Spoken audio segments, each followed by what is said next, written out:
రామాయణం 20వ భాగం మనం చెప్పుకుంటున్నాము. విశ్వామిత్రుడి కథని పూర్వం చెప్పుకున్నాము. దానికి మిగిలిన భాగాన్ని ఇప్పుడు చెప్పుకుంటున్నాం. వశిష్ఠ మహర్షి దగ్గరికి విశ్వామిత్ర మహారాజు వచ్చాడు.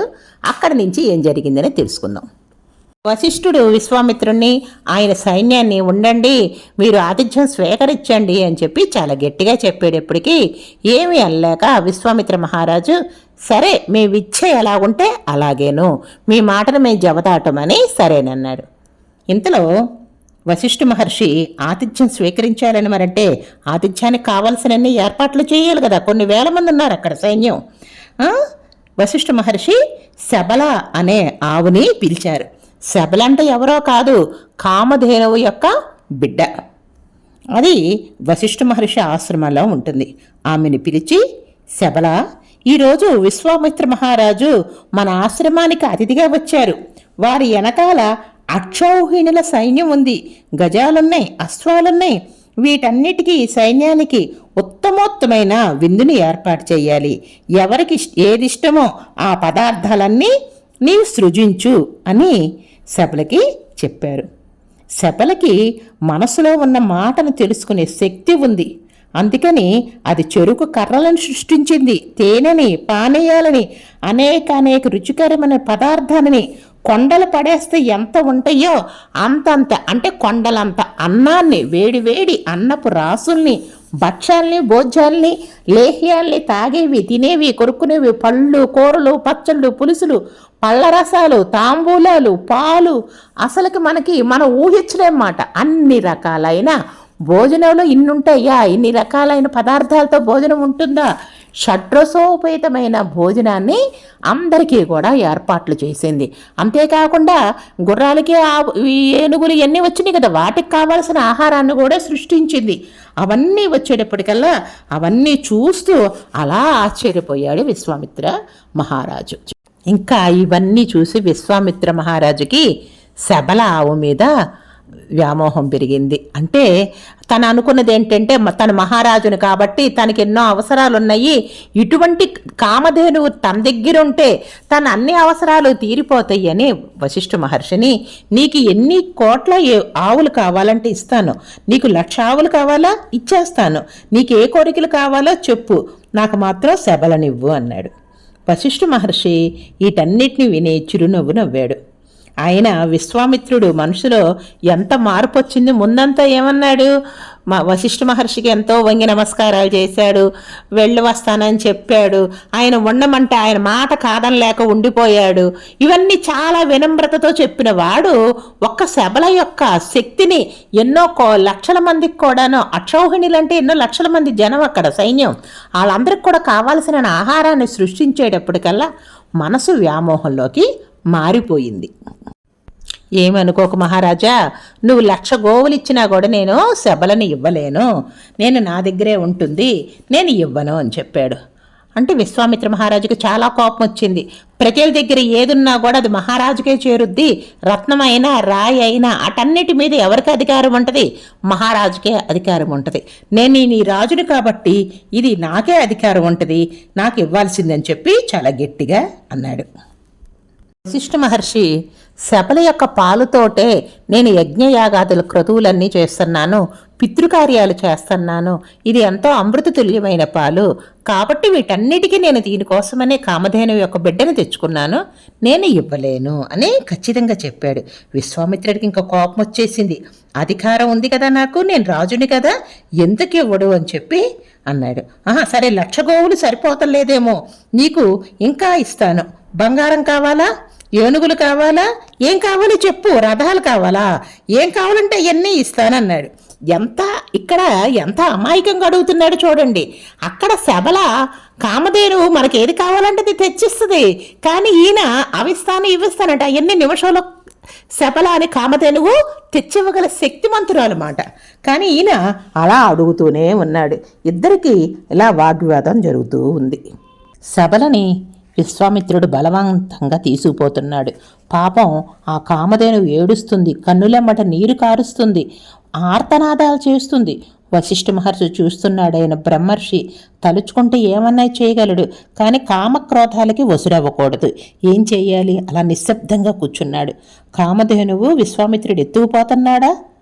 వశిష్ఠ మహర్షి పరిగెత్తించాడా? కామధేనువుకి అర్థం కాల.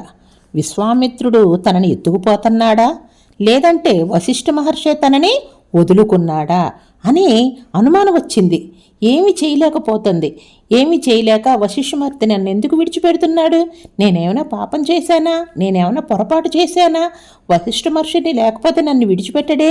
నన్ను క్షమించమని వశిష్ఠ మహర్షిని అడుగుతానని తాడు తెంచుకొని వశిష్ఠ మహర్షి దగ్గరికి వచ్చేసింది. వచ్చి ముందు నిలబడి, నువ్వు విడిచిపెట్టావా? నేను నిన్ను విడిచిపెట్టలేదు. ఆ విశ్వామిత్రుడే నిన్ను బలవంతంగా తీసుకుపోతున్నాడు. నేనెందుకు విడిచిపెడతాను? విడిచిపెట్టలేదు అని చెప్పేశాడు. అయితే నన్ను నేను రక్షించుకోనా అని అడిగింది. తప్పనిసరిగా రక్షించుకో అన్నాడు. చూసారా, అక్కడ వచ్చి వశిష్ఠ మహర్షిని అడిగింది, నువ్వే నన్ను పంపించేశావా, లేకపోతే విశ్వామిత్రుడు నన్ను బలవంతంగా తీసుకెళ్తున్నాడంటే నేను నిన్ను పంపించలేదు తల్లి, నువ్వు కామధేనువి, నువ్వు తల్లి లాంటి దానివి, నేను పంపించలేదు, విశ్వామిత్రుడే తీసుకెళ్ళిపోతున్నాడంటే అప్పుడు కూడా నన్ను నేను రక్షించుకోనేదా అని వశిష్ఠ మహర్షిని అడిగి అతని అంగీకారంతో రక్షించుకోవాల్సిన అవసరం ఉంది, నీది రక్షించుకో, నిన్ను నువ్వు రక్షించుకో అని చెప్పగానే ఒక్కసారిగా అంబా అని గట్టిగా భీంకరంగా అరిచింది. ఇంకా ఆ అరుపులోంచి లక్షల సైన్యం పుట్టుకొచ్చి ఇక్కడ విశ్వామిత్ర మహారాజు సైన్యంతో యుద్ధం చేస్తున్నారు. విశ్వామిత్రుడికి 100 కుమారులు ఉన్నారు. ఆ కుమారులు కూడా వశిష్ఠ మహర్షి మీదకి వెళ్ళారు. ఆయన కంటి చూపితేనే వాళ్ళందరినీ భస్మీపటలం చేసేశాడు. ఇంకా ఈ సభల సృష్టిస్తున్న సైన్యానికి, విశ్వామిత్ర మహారాజు సైన్యానికి హోరాహోరీ యుద్ధం జరుగుతుంది. ఆ యుద్ధంలో కొద్దిసేపటికల్లా చూస్తే ఎవరున్నారు? ఎవ్వరూ లేదు.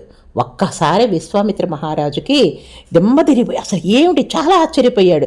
నా సైన్యం అంతా పోయారు, నా కుమారులందరూ పోయారు, ఏంటి నేను రాజుని మహారాజుని, నేను గొప్ప అనుకుని, ఏంటి నా గొప్పతనం ఏమీ లేదు, వశిష్ఠ మహర్షి బ్రహ్మర్షి ముందు నా గొప్పతనం ఏమీ లేకుండా పోయింది, ఆయనకి అంత తపశ్శక్తి ఉంది, ఇంకా నేను కూడా అలాంటి తపశ్శక్తి సంపాదించుకోవాలి, అప్పుడు మహారాజు కంటే కూడా మహర్షికే శక్తి ఎక్కువ అని తెలుసుకొని తిరిగి తన రాజ్యానికి వెళ్ళిపోయి అక్కడ ఒక కుమారుడు ఉన్నాడు మాట.